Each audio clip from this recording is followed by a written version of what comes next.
नमस्कार और स्वागत है आपका ओम कक्षा पुंडरी के यूट्यूब चैनल में। इस वीडियो में डिस्कस करेंगे 12वीं का वेक्टर्स का जो चैप्टर है। पिछले एक वीडियो में हमने उसके बेसिक्स डिस्कस किए थे। अब उससे आगे जो है वो शुरू करेंगे। एक्सरसाइज है 10.2।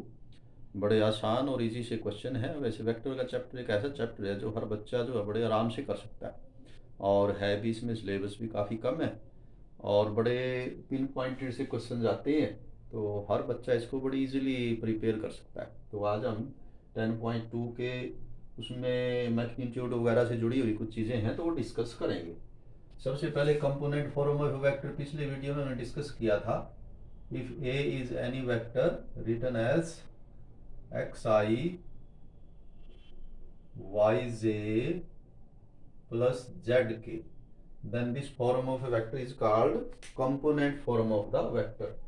I, j, k are unit vectors along x-axis, y-axis and z-axis respectively. यानी जो I है उसकी डायरेक्शन along x-axis है। मान लिया हम 2 डायमेंशनल की बात करें, ये x-axis आपका, ये y-axis है, तो इस डायरेक्शन में एक यूनिट लेंथ का कोई भी vector is denoted by I, और ये वाई एक्सिस है तो इधर एक लेंथ यानी कि यूनिट लेंथ का कोई भी वेक्टर इस डायरेक्शन में denoted as j. Similarly a unit vector in the direction of z axis is denoted as k. Positive direction की बात है, इधर आई है तो नेचुरली इधर हो जाएगा माइनस आई।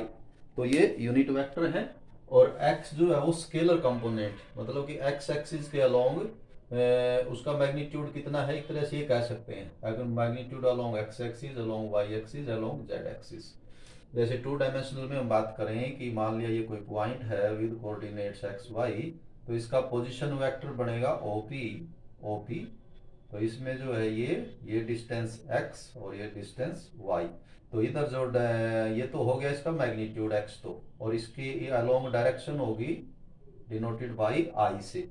तो एक्स आई ये टोटल वेक्टर हुआ, plus triangular law of vector addition लगा रहे हैं हम कि this vector will be equal to this vector plus this vector. Triangular law of vector addition पीछे हम कर चुके हैं। तो x और इधर इसका मैग्नीट्यूड तो है y और डायरेक्शन है इसकी z।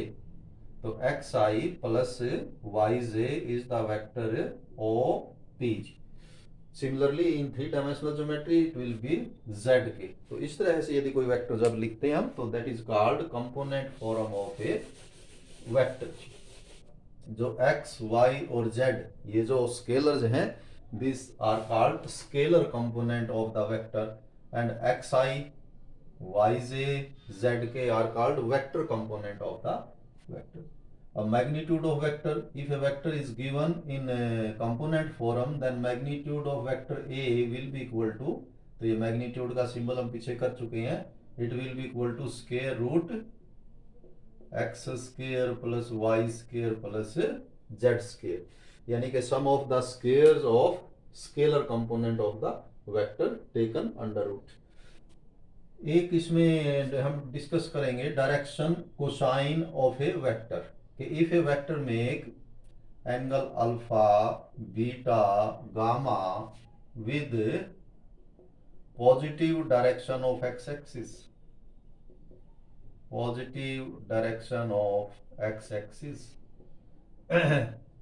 Y axis and z axis respectively.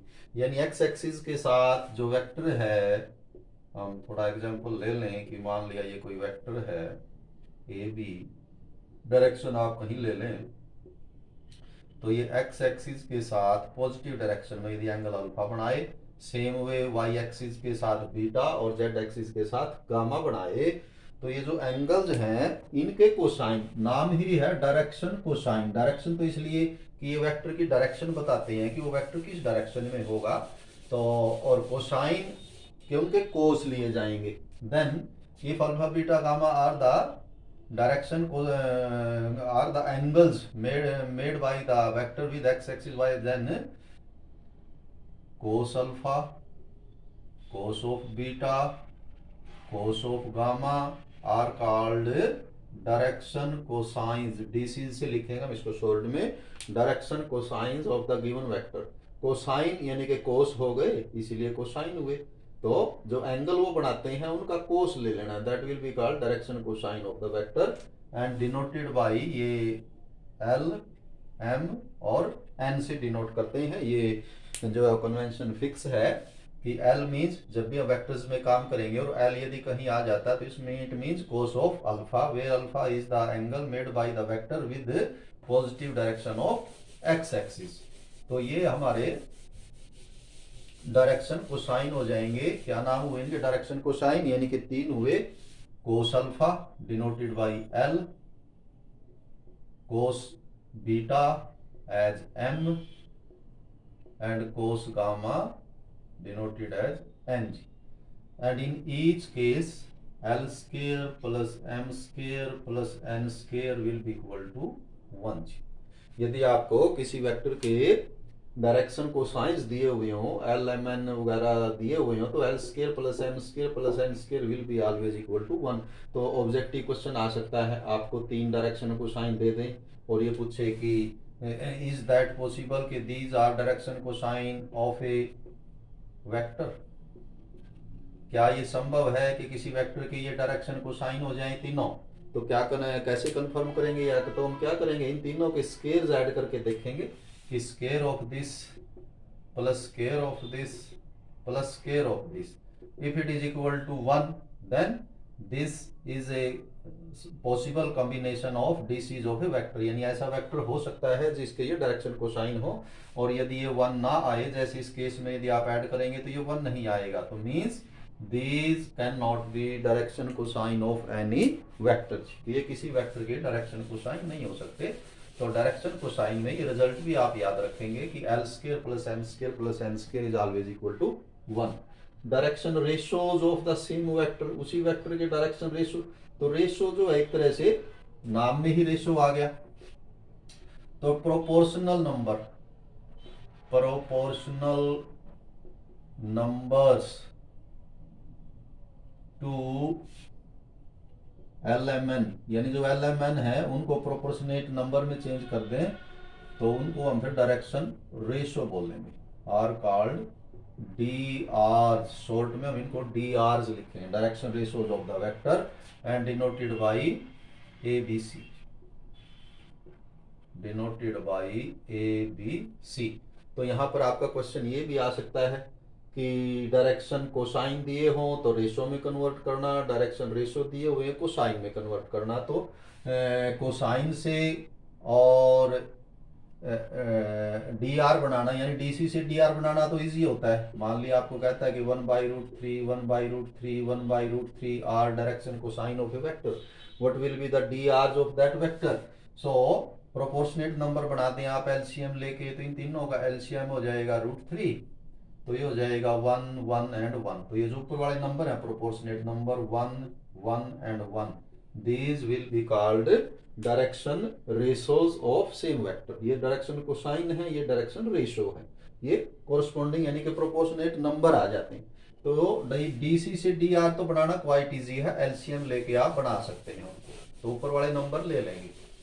लेकिन जो इसका रिवर्स प्रोसेस है कि डीआर से डीसी कैसे बनाएंगे, तो यदि आपको ए बी सी दिए हैं तो then l will be a divided by a square plus b square plus c square and m will be equal to b divided by a square plus b square plus c square and similarly n will be c divided by a square plus b square plus c square.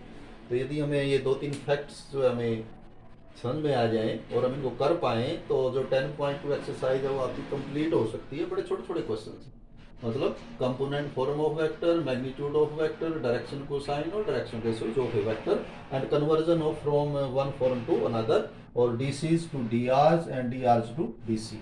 तो questions करते हैं हम, बड़े short question है। Question 6 है, 6 से पहले के हमने पिछले वीडियो में डिस्कस किए थे। तो ये अच्छा क्वेश्चन है, find the sum of these vectors. तो 3 वेक्टर्स दिए हुए हैं तो आपको निकालना है a plus b plus c. तो how we add vectors, so i minus 2j plus k plus add करेंगे -2i plus 4j and plus 5k, ये सेकंड वेक्टर है बी, और सी है i -6j -7k। तो इन तीन वेक्टर्स को हमें ऐड करना है। तो हाउ वी ऐड वेक्टर्स, तो कंपोनेंट्स जो है वो अलोंग सेम एक्सिस कि यानी कि आई जितने भी आई हैं अलोंग एक्स एक्सिस जो स्केलर कंपोनेंट है वो ऐड हो जाएंगे, यानी आई आई जो अब आप एक जगह ऐड कर देंगे तो ये आई और ये आई, तो overall I plus I 2i -2i, so I will be 0 I. Same way J -2j plus 4j -6j, सो ये it is equal to -8j, तो -4j जो है वो बचेंगे, और k plus 5k 6k and k plus 5k and -6k mean 0k। तो जो भी है हो सकता है हमारा कोई इसमें ये -7k है लास्ट वाला जी सी का, ये -7k, so it will be equal to k 5k 6k, so -1k, that means -k, so 0i means, तो इसको तो ये कुल मिला के हुआ -4j -1k is sum of these three vectors. तो सम हो डिफरेंस हो, तो ये तो हमने इसलिए डिस्कस किया कि कैसे जोड़ करते हैं वेक्टर्स का, कि कोरस्पॉन्डिंग जो कंपोनेंट है यानी अलोंग एक्स एक्सिस वो अलग ऐड हो जाएंगे, अलोंग वाई एक्सिस अलग हो जाएंगे, अलोंग जेड एक्सिस अलग हो जाएंगे, सब्ट्रैक्ट करने हो या आपको ऐड करने हो। क्वेश्चन 7th एंड ऑनवर्ड कई क्वेश्चन हैं। एक वेक्टर आपको दिया हुआ है, vector a is equal to i plus j plus 2k, और ये एग्जाम के पॉइंट ऑफ व्यू से बड़े इंपॉर्टेंट क्वेश्चन हैं, 3-4 जो हैं अक्सर आते रहते हैं और इतने इजी। क्या कहता है अब ये कि इस वेक्टर की डायरेक्शन में, जो भी इस वेक्टर की डायरेक्शन है उसकी डायरेक्शन में एक यूनिट वेक्टर क्या होगा। तो डायरेक्शन जो इसकी है वही रहनी चाहिए, तो जो इसकी डायरेक्शन है वही डायरेक्शन ले लेंगे, लेकिन वेक्टर यूनिट होना चाहिए, ये यूनिट नहीं है। Unit vector means whose magnitude is 1। तो बड़ा सिंपल हुआ है, तो क्या करते हैं कि ये जो वेक्टर है डायरेक्शन तो हमें इसी की रखनी है, सिर्फ क्या करना है कि इसके मैग्नीट्यूड को 1 करना है, एक मैग्नीट्यूड होना चाहिए। तो क्या करते हैं हम इसका मैग्नीट्यूड जो है कैलकुलेट कर लेते हैं। What is magnitude of a, तो मैग्नीट्यूड का ये लिखा हुआ है, it will be equal to square root i का स्केलर कंपोनेंट है 1, जे का भी 1 और k का है जी 2, तो ओवरऑल ये आ गया आपका √6। तो इसका मैग्नीट्यूड है √6 और हमें मैग्नीट्यूड चाहिए यूनिटी यानी 1 चाहिए, तो क्या करते हैं इसको √6 से डिवाइड कर लेते हैं और वही हमारा आंसर होगा। सो ए यूनिट वेक्टर यानी कि जिसका मैग्नीट्यूड 1 हो in the direction of a, in the direction of vector a will be equal to, इसका नोटेशन हम पहले भी डिस्कस कर चुके हैं, जनरली यूनिट वेक्टर्स के ऊपर कैप ही लगती है, वैसे आप यूं भी लगा देंगे कोई ऐसी बात नहीं, लेकिन ये लगाएं तो बेटर है कि यूनिट वेक्टर ए। तो क्या होगा कि जो वेक्टर ए है आपका डायरेक्शन तो उसकी ले लेते हैं और उसको किससे डिवाइड कर देते हैं कि ए के मैग्नीट्यूड से डिवाइड कर देते हैं, उससे अपने आप ही क्या हो जाएगा, ये इसका वेक्टर का जो मैग्नीट्यूड है वो यूनिटी हो जाएगा, यानी एक रह जाएगा। कि मान लिया इसका 6 मैग्नीट्यूड है, 6 से हमने डिवाइड कर दिया तो कितना रह जाएगा 1, और डायरेक्शन इसी वाली रखनी है तो वेक्टर तो यही काम कर जाएगा डायरेक्शन के लिए, तो वेक्टर और यूनिट जो है उसका, तो क्या आंसर हुआ हमारा कि जो वेक्टर ए है हमारा ये i plus j plus 2k, इसको डिवाइड कर देंगे √6 से, तो ये आंसर हुआ। इसको और आप थोड़ा एक्सपेंडेड फॉर्म में लिखना चाहें तो लिख सकते हैं, i का scalar component will be 1/√6i, यानी कि अलग अलग कर देते हैं, same way 1/√6j and 2/√6k। अब यदि आप इसका, अब इसमें क्या है i प्लस जे प्लस की डायरेक्शन तो यही है जितनी इसकी थी, लेकिन यदि आप इसका मैग्नीट्यूड अब कैलकुलेट करोगे तो करके देख ले कितना मैग्नीट्यूड आएगा, इट विल बी 1, एक आएगा जी, निकाल के देखें, इसी फॉर्मूले से आप निकालेंगे तो मैग्नीट्यूड इसका 1 होगा। तो ये जो वेक्टर है ये कैसा वेक्टर है, it is a unit vector in the direction of a, तो ऐसे ऐसे इसने कई क्वेश्चन दिए हुए हैं, 8th भी है, 9th भी है, तो ये सारे जो आप बड़े आराम से जो है वो कर सकते हैं। जैसे 8th में क्या फर्क है, सिर्फ यहाँ वेक्टर आपको दिया था, वहां वेक्टर भी जो है वो आपको खुद ही बनाना है। पोजीशन वेक्टर्स की हेल्प से उसने पॉइंट दिए हुए हैं, और ये हमने पीछे डिस्कस किया था कि पोजीशन वेक्टर भी और how to form a vector. If P is a point with coordinates x1 y1 z1, Q is another point x2 y2 z2, then vector PQ will be equal to, direct भी लिख लें या थोड़ा आप इसको understand करना चाहें तो मान लिया कि आपके कोऑर्डिनेट सिस्टम है और ये ओरिजिन है, तो ये P का पोजीशन वेक्टर कहलाएगा OP, और ये Q का कहलाएगा OQ। अब इसमें क्या होगा, अब OP क्या होगा, तो ये तो 0 हो गया, तो इनके साथ x i j और k लग जाएंगे, तो जो OP है पोजीशन वेक्टर ऑफ P बोल देंगे उसको, that will be x1i y1j और z1k। Same way OQ will be OQ, तो ये आपका OP है ये, और ये आपका है OQ वेक्टर, और ये वेक्टर बनेगा हमारा PQ, जिसकी हमें जो है वो इसको कंपोनेंट फॉर्म में लिखना है। तो OQ होगा, OQ में हो जाएगा x2i y2j और z2k।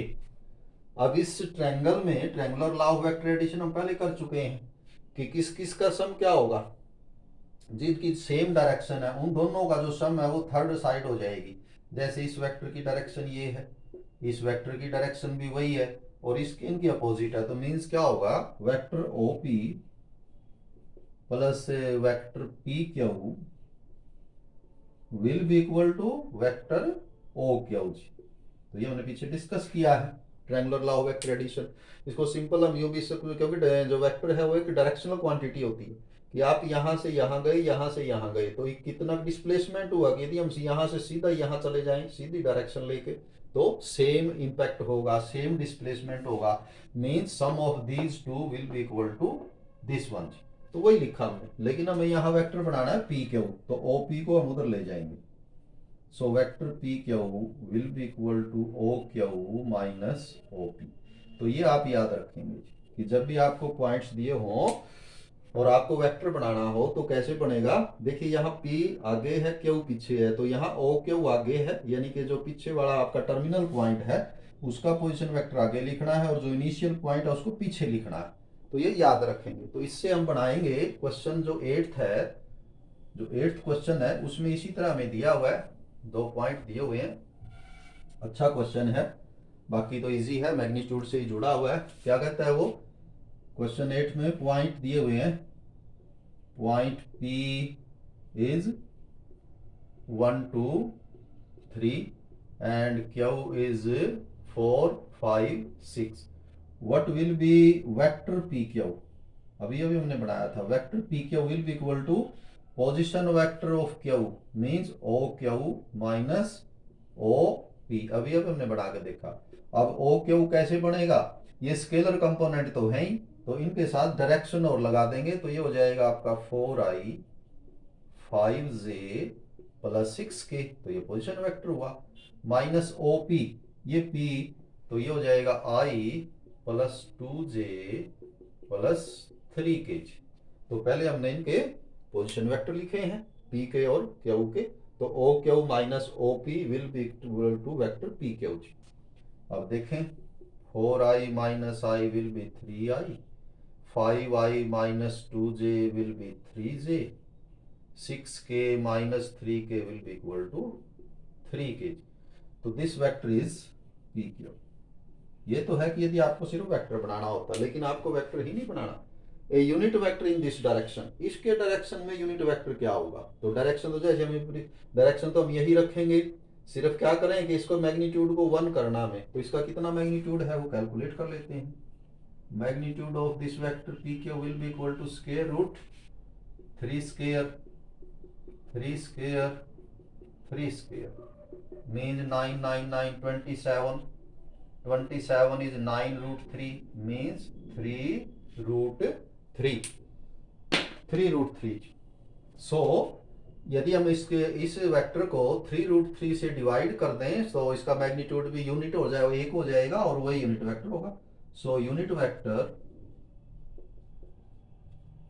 Vector in the direction of P Q, in direction of vector P Q will be equal to कि ये जो वेक्टर पी क्यू है इसको इसके मैग्नीट्यूड से डिवाइड कर दें तो यूनिट हो जाएगा. तो ये जो वेक्टर पी क्यू है 3i 3j 3k divided by 3 root 3. तो जब आप सेपरेटली डिवाइड करेंगे 3 से 3 कैंसिल होके ये बचेगा 1 बाई रूट 3i बचेगा, 1 बाई रूट 3k j बचेगा और 1 बाई रूट 3 ही k. So this vector has magnitude 1. आप इसका मैग्नीट्यूड कैलकुलेट करें, इसका मैग्नीट्यूड 1 होगा.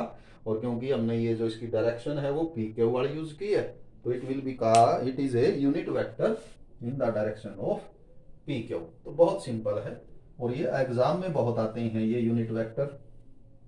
10th में आप लोग कर लेंगे इसको, उसमें भी क्या है यूनिट वेक्टर ही बनाना है. 9th बस ये है कि वेक्टर ए दिया हुआ वेक्टर बी दिया हुआ तो हमें ए प्लस बी की डायरेक्शन में करना है. तो पहले हम ए प्लस बी कैलकुलेट करेंगे, दोनों को ऐड करेंगे तो वो ए प्लस बी आ जाएगा. फिर उस ए प्लस बी का मैग्नीट्यूड निकाल के उसको डिवाइड कर देंगे तो वो यूनिट में कन्वर्ट हो जाएगा. 10th में ऐसा ही है 10th क्वेश्चन, लेकिन उसमें मैग्नीट्यूड जो है वो यूनिटी की बजाय 8 होना चाहिए, magnitude 8.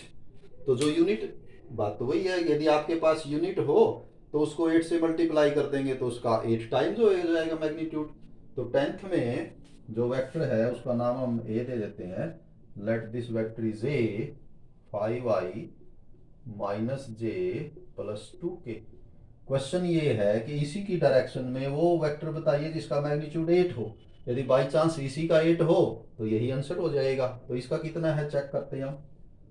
Magnitude of this vector square root 5 square minus 1 square 2 square and it is equal to root 30. 25 1 and 4 root 30. तो बाई चांस ये 8 आ जाता जी मैग्नीट्यूड तो ये खुद ही आंसर हो जाता, लेकिन ये तो रूट 30 है. लेकिन हमें चाहिए मैग्नीट्यूड 8. तो पहले तो क्या कन्वर्ट कर लेते हैं, पहले तो बना लेते हैं यूनिट जिसका मैग्नीट्यूड 1 हो. ए यूनिट वेक्टर अलोंग ए कह लें या इन द डायरेक्शन ऑफ ए कह लें. तो वो क्या होगा, अभी हम कर रहे थे कि ये जो वेक्टर है डायरेक्शन तो आप इसकी ले लेंगे यूं की और इसको डिवाइड कर देंगे रूट 30 से. तो ये कैसा वेक्टर हो जाएगा अपने आप ही, इसका मैग्नीट्यूड अब यूनिटी आएगा यदि हम कैलकुलेट करेंगे. लेकिन हमें यूनिट नहीं चाहिए, हमने तो मैग्नीट्यूड 8 चाहिए तो इसको 8 टाइम्स कर देते हैं. सो ए vector with magnitude 8 in the direction of A is equal to तो इसको 8 टाइम्स यानी 8 गुना कर दें. ये हमने यूनिट बनाया हुआ है 5i minus j plus 2k divided by root 30. इसको हमने क्या कर दिया 8 टाइम्स. तो ये अपने आप ही इसका मैग्नीट्यूड कितना हो जाएगा 8 आएगा, क्योंकि इसका 1 है तो इसका 8 हो जाएगा. वैसे ओवरऑल आएगा क्या 8 इंटू 5 40 डिवाइडेड बाई रूट 30. ये तो आपके हो जाएंगे i along x axis minus 8 by root 30 j और 8 इंटू 2 16 बाई रूट 30 केज. तो ये कैसा वेक्टर आएगा जिसका मैग्नीट्यूड जो है वो तो होगा 8 और इसकी जो डायरेक्शन होगी वो होगी जो डायरेक्शन ए की है वही डायरेक्शन होगी जी. तो ये आपका 10th क्वेश्चन था. तो ये तो 3-4 क्वेश्चन थे जिसमें यूनिट वेक्टर या कुछ इस तरह के हमें कैलकुलेट करने थे, यानी कि ए और बी से जुड़ी हुई बातें. अगले ये जो 2 क्वेश्चन हैं ये बड़े इंपॉर्टेंट है एग्जाम के पॉइंट ऑफ व्यू से. डीसी और डीआर से जुड़े हुए हैं ये. तो कन्वर्जन है. सबसे पहले 11th है vector is 2i minus 3j plus 4k ये तो कोलिनियर का है। चलिए कर लेते हैं, ये अलग है अभी। एक कोलिनियरिटी का है। कोलिनियरिटी की डेफिनेशन हमने पीछे की थी कि any two vectors which are parallel to a given line are called collinear. तो आपको प्रूव करना है कि ये वेक्टर और एक दूसरा वेक्टर है -4i plus 6j minus 8k are collinear. तो क्या करेंगे हम, बड़ा एक लाइन का क्वेश्चन है कि इसमें से आप -2 कॉमन ले लें इनमें से, तो ये अंदर आपका बचेगा 2i minus 3j plus 4k। और ये तो क्या है, ये तो वेक्टर a है -2a। यानी क्या है हमारा कि जो वेक्टर b है that is equal to -2 times vector a। अब वेक्टर्स में क्या होता है, यदि बीच में इक्वल आएगा तो तभी आएगा इक्वल जब डायरेक्शन सेम होंगी, अदरवाइज कभी वेक्टर्स में इक्वल नहीं आएगा। कि एक वेक्टर ये है आपका, एक वेक्टर ये है, बेशक इनकी मैग्नीट्यूड या लंबा लेंथ सेम हो, लेकिन ये इक्वल नहीं कह सकते हम कि इसके इक्वल। इक्वल कब कहेंगे, जब इनकी जो डायरेक्शन है वो भी सेम होगी। जो इनकी डायरेक्शन है जो यदि वो भी सेम होगी, चाहे यूं हो या फिर वो अपोजिट भी हो सकती है, तो सेम डायरेक्शन होगी तब इक्वलिटी आएगा। अब यहाँ पर इनके बीच में इक्वलिटी आ गया, वो तो यहीं से आ गया जो उसका गिवन था। उसने वेक्टर ए ये दिया हुआ था और बी ये दिया हुआ था। हमने बी में से -2 कॉमन लेके देखा कि vector b is -2 times vector a. तो ये जो इक्वलिटी का सिंबल इसमें बीच में आया, ये क्या कहता है, बस ये कहता है कि ए बी आर कोलिनियर, मतलब ये पैरेलल हैं तभी इक्वालिटी आया है, और पैरेलल है तो कोलिनियर है। तो ये तो 11 था कोलिनियरिटी से जुड़ा हुआ। और इसमें बड़ा इंपॉर्टेंट पॉइंट आया ये कि वेक्टर्स में जब भी इक्वल आ जाएगा बीच में, तो अपने उसका मीनिंग ये होगा कि दे आर पैरेलल। 12th है जैसे इससे जुड़ा हुआ डीसी और डीआर से, उसमें। और ये बड़ा इंपॉर्टेंट क्वेश्चन और बहुत ही इजी है। वेक्टर ए दिया हुआ है i प्लस 2j प्लस 3, तो आपको इसके डायरेक्शन कोसाइन बताने हैं क्या होंगे। तो डी आज तो क्या होंगे, डायरेक्शन रेशोज ऑफ वेक्टर। तो ये जो स्केलर कंपोनेंट है वो इसके डी आर होंगे, जैसे i के साथ 1 है, j के साथ 2 है और k के साथ 3। तो 1 2 3 are direction ratios of the vector. यानी यही जो नंबर हैं वो उसकी डायरेक्शन को डिटरमाइन करते हैं किसी वेक्टर की। आप कोऑर्डिनेट सिस्टम में सोच सकते हैं, यदि कोई पॉइंट यहाँ है तो उसका पोजीशन वेक्टर ये बनेगा, और यदि और इसके कोऑर्डिनेट आप देख सकते हैं, यदि कोई यहाँ है तो ये बनेगा। यानी कि ये जो 1 2 3 ये जो कोऑर्डिनेट्स हैं किसी भी पॉइंट्स के, वही तय करते हैं कि इसकी डायरेक्शन जो है वो किधर होगी। एग्जैक्ट डायरेक्शन ना बताएं, लेकिन डायरेक्ट प्रोपोर्शनेटली वो डायरेक्शन को ही जो है वो डेजिग्नेटेड डायरेक्शन को ही जो है डिनोट करते हैं। तो ये जो इसके साथ नंबर जाते हैं तो ये कहलाते हैं direction ratios of the vector. तो ये आपके ए बी सी हो गए जी। यानी कि जो ए है वो आपका 1 है, बी जो है वो 2 है, सी जो है वो 3 है, और आपको डायरेक्शन को साइंस बताने हैं डीसीज एल एम और एन। अब एल क्या होता है, एल होता है a divided by a square plus b square plus c square. A is here 1 divided by 1 square 2 square and 3 square, so 40, तो 1 by root 40।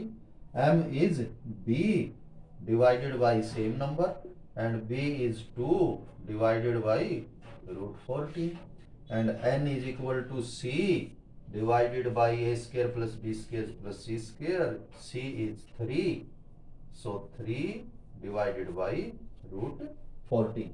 तो 1 by root 14, 2 by root 14 and c by root 14 are direction cosines of this vector। तो बड़ा easy है, आ सकता है, लगभग आता ही है हर बार। ये दे दिया आपको डायरेक्शन कोसाइन जो है वो कैलकुलेट करने हैं या बताने हैं। लास्ट है 14वां क्वेश्चन, वो डायरेक्शन कोसाइन से ही जुड़ा हुआ वैसे तो, क्योंकि डायरेक्शन कोसाइन की क्या डेफिनेशन हमने दी थी कि angle made by the line if are alpha beta and gamma then l m n यानी cos alpha, cos beta, cos gamma are called direction cosines. तो ये कहता है कि एक वेक्टर दिया हुआ है, इसमें 14th में वेक्टर है आई प्लस जे प्लस के। आपको ये प्रूव करना है कि it is equally inclined to the axis, कि ये वेक्टर तीनों एक्सिस के साथ सेम एंगल बनाता है। इक्वली इंक्लाइंड का ये मीनिंग हुआ कि एक समान रूप से झुका हुआ है। इक्वली इंक्लाइंड है means it makes equal angle with x axis, y axis and z axis. तो आपको अल्फा बीटा गामा तीनों निकालने हैं। अब अल्फा बीटा गामा निकलेंगे कैसे? अल्फा तो तभी आएगा जब आपके पास एल होगा, एम होगा और एन होगा। तो पहले हम एल एम एन निकालते हैं, और एल एम एन से पहले क्या लिखेंगे? इसके डी आर लिखेंगे, और वो कितने आएंगे? 1 1 और 1 ए बी सी। तो कितना हुआ? एल एल होता है a divided by a square plus b square plus c square. A is 1 divided by 1 square and 1 square means 1 by root 3। Same way m भी आएगा आपका 1 बाई रूट 3 और N भी आएगा 1 by root 3। L m n equal आए हैं तो means equal inclined भी हो जाएगा। या आप एंगल भी और ज्यादा बेटर लिखना चाहते हैं तो क्या लिखेंगे? L means cos alpha. What is cos alpha? Cos alpha is 1 by root 3। So alpha will be equal to, cos को इधर ले आइए आप, कोस इनवर्स 1 बाई रूट 3। यानी कि ये जो वेक्टर है एक्स एक्सिस के साथ ये एंगल बनाता है जी।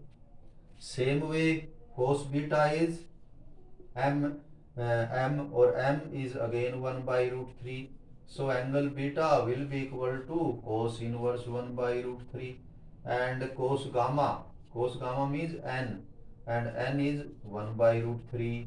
So angle gamma is cos inverse 1 by root 3। Cos को हम उधर ले गए 1 by, तो तीनों एंगल कितने आए? अल्फा बीटा और गामा सेम आए हैं, कोस इनवर्स 1 by रूट 3 तीनों ही। Means this vector is equally inclined with the axis. तो ये आपकी 10.2 एक्सरसाइज थी। बड़ी आसान एक्सरसाइज है लेकिन इंपॉर्टेंट है। इसमें से एक क्वेश्चन तो आप ये समझिए कि मस्ट है, एग्जाम में आएगा ही। तो आगे प्रोडक्ट ऑफ वेक्टर्स हम नेक्स्ट वीडियो में डिस्कस करेंगे। Have a nice day.